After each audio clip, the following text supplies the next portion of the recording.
हमने स्टार्ट लिया है चैप्टर नंबर 7 का, जो कि आपके पास किस चीज़ के बारे में, फैमिली प्लानिंग के बारे में है। सही है। इससे प्रीवियस लेक्चर में हमने डिस्कस की थी कि फैमिली प्लानिंग आपके पास क्या है, उसकी डिफिनीशन के बारे में पढ़ता, उसकी objectives, concept of family planning, effects of population growth, factors affecting population growth, contraception आपके पास क्या होती है, फिर कंट्रासेप्टिव मेथड्स की हमने बात की, नेचुरल मेथड ऑफ कंट्रासेप्शन कौन से हैं, सही है, फिजिकल मेथड्स, एडवांटेजेस और डिसएडवांटेजेस ऑफ कॉन्डोम के बारे में पढ़ा, डायफ्राम के बारे में पढ़ा, उसके एडवांटेजेस की बात की थी, केमिकल मेथड्स, उसके एडवांटेजेस डिसएडवांटेजेस, हार्मोनल मेथड, उसके एडवांटेजेस डिसएडवांटेजेस की बात की थी। सही है।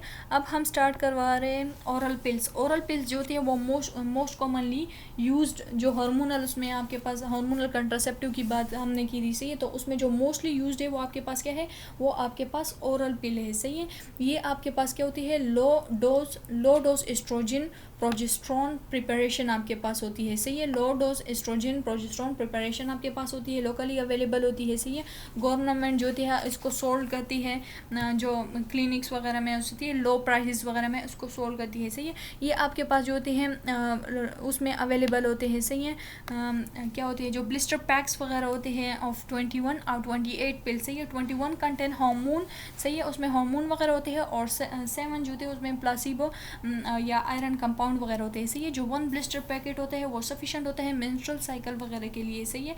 ईच हार्मोन पिल जो होती है उसमें आपने जो होती है, एक हार्मोन पिल में आपके पास जो होती है 50 माइक्रोग्राम ऑफ एस्ट्रोजन और 1 माइक्रोग्राम ऑफ प्रोजेस्टेरोन आपके पास प्रेजेंट होती है। सही है। अच्छा, अब हम बात कर लेते हैं मोड ऑफ एक्शन की। सही है। मोड ऑफ एक्शन की बात हम कर लेते हैं। तो जो आपके पास ओरल पिल है, ये आपके पास क्या करते हैं, ये कॉमन, ये आपके पास क्या कहते हैं, इनहिबिट करते हैं ओव्यूलेशन को। सही है।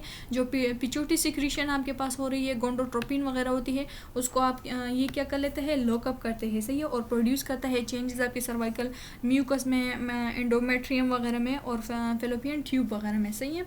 ये आपके पास क्या करते हैं, चेंजेस वगैरह प्रोड्यूस कर लेते हैं। सही है। फिर मेडिकल चेकअप वगैरह की ज़रूरत होती है उसको प्रिस्क्राइब करने के लिए। सही है। प्रिस्क्राइब करने के लिए जो पिल्स वगैरह होती है उसको प्रिस्क्राइब करने के लिए मेडिकल चेकअप की ज़रूरत होती है। सही है। तो आपने क्या करना है कि काउंटिंग करती है first day of menstrual cycle पे और 5th डे पे आपने ये चीज़ स्टार्ट करवानी है। सही है। आपने डेली बेसिस पे, रेगुलर बेसिस पे 1 पिल लेनी है 21 डेज। जब 21 पिल्स आपके पास फिनिश हो जाए। सही है। मोस्ट इफेक्टिव टाइम आपके पास नाइट है। सही है। आपके मतलब अगर आप इफेक्टिव रिजल्ट चाहते हो तो आफ्टर डिनर उसको लो। सही है। 21 पिल पैकेट अगर जब हम ले सही है तो 1 वीक गैप उसके बीच में दो। सही है। देन नेक्स्ट पैकेट स्टार्ट करेंगे। सही है। अगर हम 28 पिल वाला पैकेट यूज़ कर रहे। सही है। तो उसमें विदाउट एनी गैप जब 28 वो ख़त्म हो जाए। सही है। तो सेकेंड डे पे ही आप जो होती है दूसरा पैकेट स्टार्ट करवाओ। सही है। अच्छा, अगर पिल जो होती है अगर आप लेना भूल जाओ। सही है। आपने नहीं ली तो जैसे ही आपको याद आ जाएगी कि हाँ आज तो मैंने ये चीज़ नहीं ली, तो उसी टाइम फ़ौरन ही आप लो। सही है। अगर 2 टाइम, अगर 2 बार आपसे भूल जाए तो भी आप जो होती है फ़ौरन लो। सही है। लेकिन अगर मोर देन 2 टाइम्स आपसे भूली हो ये पिल वगैरह, सही है, टैबलेट वगैरह आपने नहीं ली। सही है। देन आप जो होते हैं मेंस्ट्रुअल पीरियड के अगेन उसके जब मेंस्ट्रुएशन वगैरह हो जाए। सही है। उसके 5 डे पे दोबारा से ये कोर्स वगैरह स्टार्ट करना है आपने। सही है। फिर इसके जो ओरल पिल्स वगैरह हम उसकी बात कर रहे हैं, उसके मुख्तलिफ साइड इफ़ेक्ट्स आ जाते हैं। सही है। उसमें नोज़िया आ जाती है, ब्रेस्ट टेंडरनेस, क्लोज़मा, वेट गेन, क्लोज़मा जो डिस्कलरेशन वगैरह होती है। सही है। हेडेक वगैरह होती है, रिड्यूस मेंस्ट्रुअल फ्लो वगैरह होती है, एमेन्यूरिया होते हैं। सही, वेट गेन, हेडेक्स वगैरह, ये सारी चीज़ें आपके पास साइड इफ़ेक्ट में आ जाती है ओरल पिल्स के। सही है। ओरल पिल्स के साइड इफ़ेक्ट्स है। सही है। अच्छा, अगर हम कंट्रा इंडिकेशन की बात करें ओरल पिल्स की, तो एक्यूट हेपेटाइटिस आपके पास होगा। हाँ, वेरिकोज वेंस होगी। वेरिकोज वेंस जो आपके पास स्वोलन जो वेंस वगैरह होगी वो आपके पास क्या होगी, स्वोलन होगी। सही है। फाइब्रॉइड्स वगैरह होगी, हाइपरटेंशन आपके पास होगी, डायबिटीज़ वगैरह की कंडीशन आपके जो डायबिटीज़ वगैरह की कंडीशन होती है। तो ये सारी ऐसी कंडीशन होती है जिसमें कंट्रा इंडिकेटेड है ओरल पिल्स। अगर आपको एक्यूट हेपेटाइटिस हो, वेरिकोज वेंस हो, फाइब्रॉइड्स हो, हाइपरटेंशन हो, डायबिटीज़ मेलाइटिस हो। सही है। ब्रेस्ट कैंसर वगैरह हो, एबनॉर्मल यूट्राइन ब्लीडिंग वगैरह हो। सही है। या थ्रोम्बो एम्बोलिज्म वगैरह की हिस्ट्री हो, तो ये सारी वो कंडीशन होती है जिसमें ये कंट्रा इंडिकेटेड है, मतलब कि इसमें ये अवॉइड है। सही है। इन कंडीशन में आपने ये चीज़ नहीं लेनी। सही। अच्छा, देन हम जो होते हैं इंजेक्टेबल प्रिपरेशन की बात करते हैं। मोस्टली जो ओरल पिल्स वगैरह हम जो वो हैं, अच्छा इंजेक्टेबल प्रिपरेशन जो अगर हम उसकी बात करें, सही है, तो इंजेक्टेबल प्रिपरेशन पाकिस्तान में जो होती है वो आपके पास इसमें डिपोट प्रोजेस्टेरोन वगैरह आते हैं, सही है। ये आपके पास इंट्रामस्कुलर इंजेक्शन आपके पास ये सही है। ईच जो 1 ml एम्प्यूल होते हैं उसमें आपके पास 200 mg ऑफ जो क्या है नोर इथरिस्ट्रोन इंटरनेट आपके पास ऑयली सॉल्यूशन वगैरह उसमें प्रेजेंट होता है, सही है। नोर इथिस्ट्रियन इंटरनेट सॉल्यूशन आपके पास उसमें ऑयली सॉल्यूशन वगैरह होते हैं, सही है। अच्छा, तो ये इंजेक्शन जो होते हैं आपने ग्लूटल मसल में लगाना है जो फर्स्ट 5 डेज होते हैं मेंस्ट्रुअल साइकिल उधर, सही है, उस टाइम पे, सही है। अच्छा, ये सब्सिक्वेंट इंजेक्शन वगैरह होते हैं आफ्टर 12 वीक्स आपने ये लगाने हैं, सही है।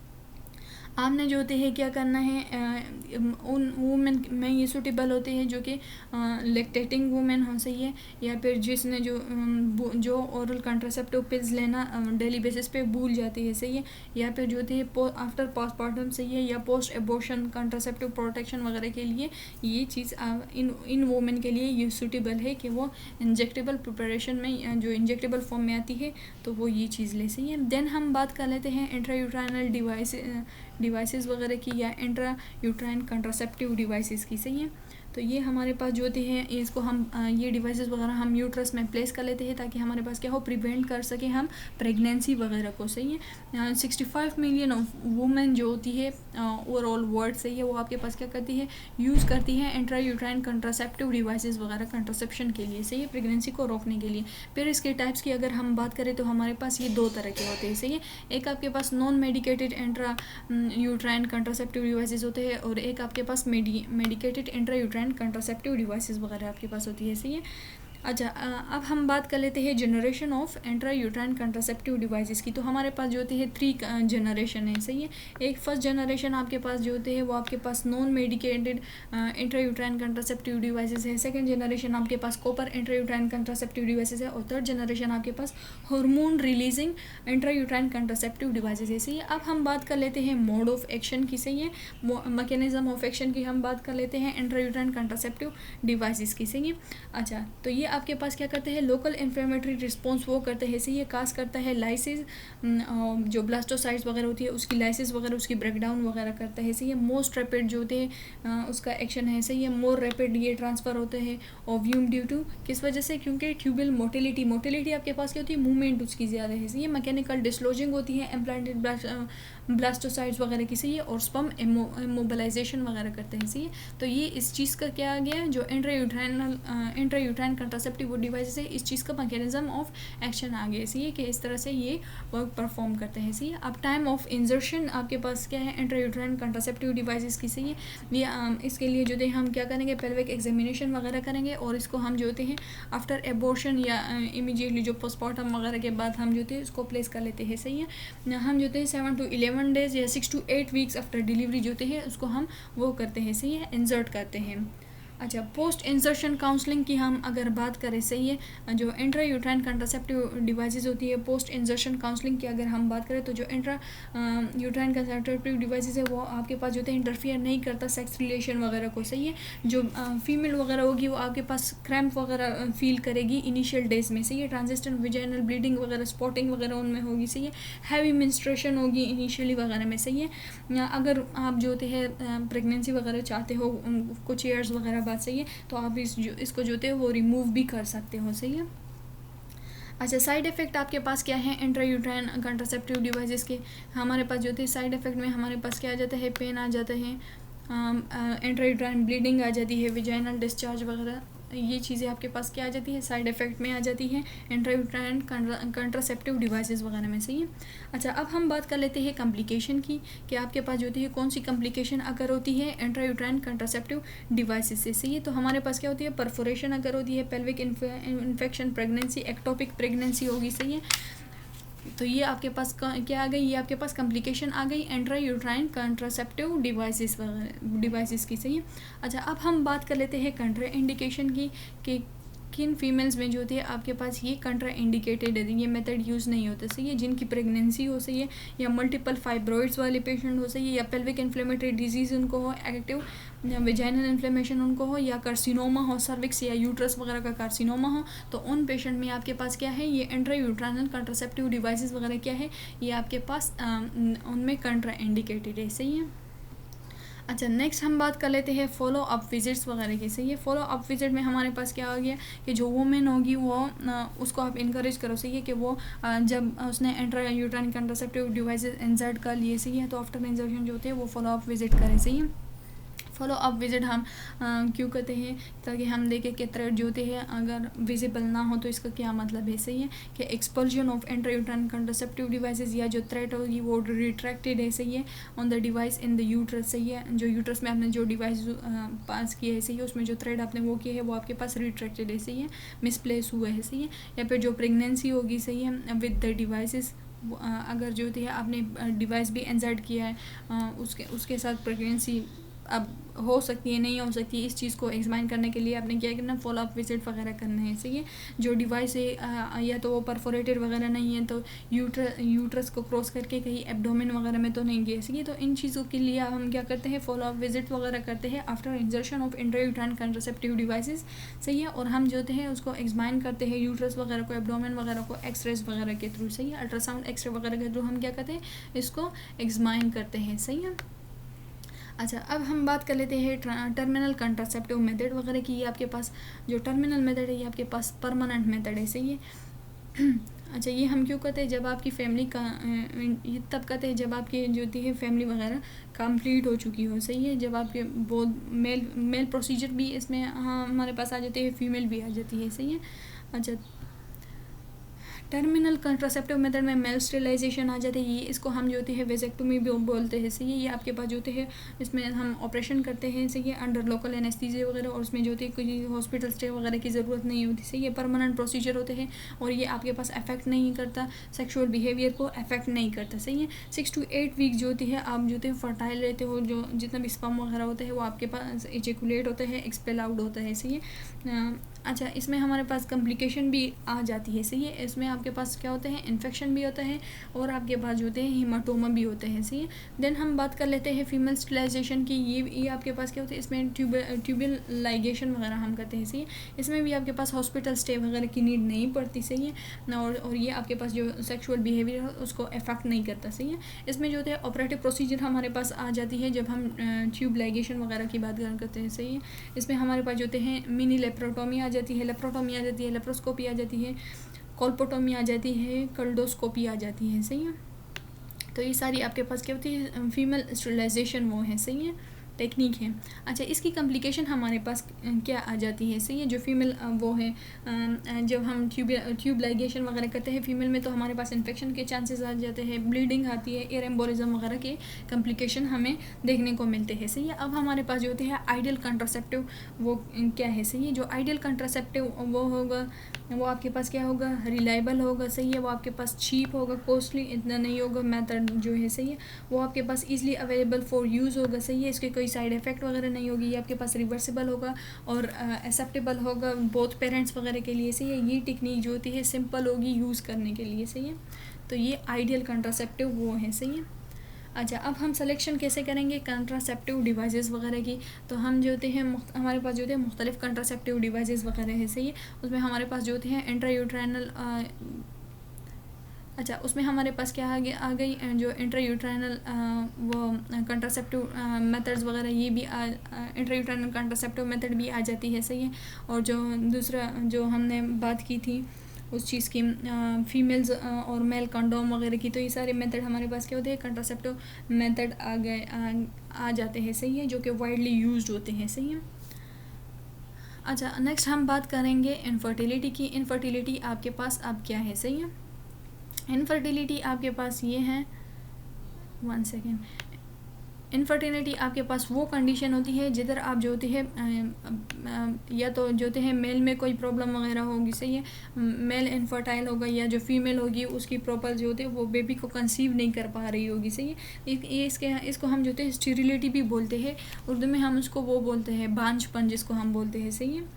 अच्छा, इसके फिर हमारे पास दो टाइप्स आ जाते हैं, एक प्राइमरी इनफर्टिलिटी आ जाती है, एक सेकेंडरी इनफर्टिलिटी आ जाती है, सही है। तो प्राइमरी इनफर्टिलिटी आपके पास ये है जब जो होते हैं आप जो होते कंसेप्शन हैज़ नेवर अकर्ड, सही है, प्रेगनेंसी अकर ही नहीं हो रही। और सेकेंड इनफर्टिलिटी में आपके पास ये हो जाती है कि वो फीमेल प्रेग्नेंट वगैरह तो हो जाती है पर उसका बेबी जो होते हैं अबॉर्ट हो जाते हैं, सही है, बार बार उसकी अबॉर्शन हो रही होती है। अब हम बात करते हैं फिजियोलॉजिकल पीरियड ऑफ इनफर्टिलिटी की, सही है। इसमें हम बात करते हैं मैन वुमेन बोथ की, सही है। अच्छा, तो मैन जो होते हैं ड्यूरिंग चाइल्डहुड या ओल्ड एज, और वुमेन जो होती है before puberty, during pregnancy, during lactation, after menopause. ये आपके पास वो पीरियड होते हैं जिसमें इनफर्टिलिटी के चांसेस होते हैं, सही है, इनफर्टाइल उसके चांसेस होते हैं, सही है। हमारे पास मेन में कौन सी काजेज़ आ जाती है जो कि वो करते हैं, जो कि इनफर्टिलिटी की काज वो बनती है, रीज़न बनती है, सही है। तो इसमें हमारे पास अनडिसेंडेड टेस्टिस आ गई, और काइटस आ गए, testicular tumour, testicular trauma, testicular TB, varicosis, impotency, सही है, हाइपोस्पेडियस आपके पास जो यूरेथ्रा आपके पास पेनिस के अंडर वो आपके पास आ जाता है, सही है। कहीं कंजेनिटल कोई एबनॉर्मेलिटी आ गया, साइफिलिस वगैरह, प्रीमेच्योर एजुकुलेशन, तो ये सारी चीज़ें, ये सारी कॉजेज़ आपके पास क्या हैं, ये आपके पास मेन में इनफर्टिलिटी काज करती है, सही है। अब कौन सी कॉजेज़ है जो कि फीमेल में आपके पास इनफर्टिलिटी काज करती है, सही है। तो उनमें आपके पास जो होते हैं पेल्विक इन्फ्लेमेटरी डिजीज़ आ गए, सही है। इसमें आपके पास जो होते हैं ओवरीन हाइपोप्लेजिया आ गया, आपके पास जो होते हैं गुनेरिया कंडीशन आ गई, सही है। आपके पास जो होते हैं वो आ गए हैं, 1 सेकेंड, थायराइड या पिट्यूटरी या ओवरीज डिजीज़ वगैरह आ गई आपके पास, सही है। इन्फेंटाइल यूट्रस वगैरह आपके पास आ गए हैं, सही है, या जेनिटल ट्रैक्ट वगैरह की ट्यूबरक्लोसिस वगैरह आ जाती है, सही है। तो ये सारी पेल्विक इन्फ्लेमेटरी डिजीज़ आ गई। तो ये सारी कॉजेज़ क्या है, ये सारी कॉजेज़ आपके पास इनफर्टिलिटी काज करती है, किस चीज़ में, वुमेन वगैरह में, सही है। अब हम इन्वेस्टिगेशन की बात कर लेते हैं कि हम इनफर्टिलिटी को कैसे इन्वेस्टिगेट करेंगे, सही है। अच्छा, ये आपके पास जो होते हैं अनकम्फर्टेबल, इसकी इनफर्टिलिटी की एवोल्यूशन ये आपके पास एक्सपेंसिव भी है, और समटाइम जो होते हैं ये अनकम्फर्टेबल कंडीशन आपके पास आ जाती है, सही है। हम जो होते हैं क्या करते हैं, मेल फीमेल बहुत की इन्वेस्टिगेशन करते हैं, बहुत जो होती है, जो फैमिली क्लिनिक वगैरह होते हैं, फैमिली प्लानिंग क्लिनिक वगैरह होती है, उधर जाके चेकअप वगैरह करवाते हैं, सही है। देन हमारे पास मुख्तलिफ हम जो होते हैं मुख्तलिफ एनालिसिस वगैरह करते हैं, माइक्रोस्कोपिक एग्जामिनेशन वगैरह करते हैं, सही है ना, कि आया आपके कोइटस रिमूवल वगैरह के हम कोइटस रिमूवल वगैरह को देखते हैं, सही है। जो सर्वाइकल कैनाल वगैरह होते हैं उसको हम एग्जामाइन करते हैं सून आफ्टर, जब आपने जो होते हैं सेक्शुअल इंटरकोर्स आपका अकर हुआ हो, उसके 7-8 आवर्स बाद जो होते हैं हम जो होते हैं ये एग्जामिनेशन वगैरह करते हैं, सही है। अच्छा, इसमें जो होते हैं हम एंडोस्कोपिक प्रोसीजर वगैरह भी परफॉर्म करते हैं, सही है। एंडोस्कोपिक इसमें सीमेन एनालिसिस भी आ जाती है, hormone testing, genetic testing, testicular biopsy imaging वगैरह भी आ जाती है, सही है। अच्छा, हम क्या करते हैं, एंडोस्कोपिक प्रोसीजर भी परफॉर्म करते हैं, उसमें आपके पास ट्यूबल पेटेंसी आ जाती है, एविडेंस ऑफ ओव्यूलेशन वगैरह आ जाते हैं, ओवरीन बायोप्सी आ जाती है। तो ये सारी चीज़ें आपके पास आ जाती है इन्वेस्टिगेशन ऑफ इनफर्टिलिटी में, सही है। अच्छा, होप सो आपको इस लेक्चर की समझ आई होगी। इसमें हमने बात की थी इनफर्टिलिटी की बात की है, जो ओरल पिल्स वगैरह थी उसकी बात की थी, सही है। सिलेक्शन हम कैसे करेंगे कंट्रासेप्टिव मेथड्स वगैरह की, इन सारी चीज़ों को हमने देन डिस्कस किया। होप सो आपको इस लेक्चर की समझ आई होगी। Thank you.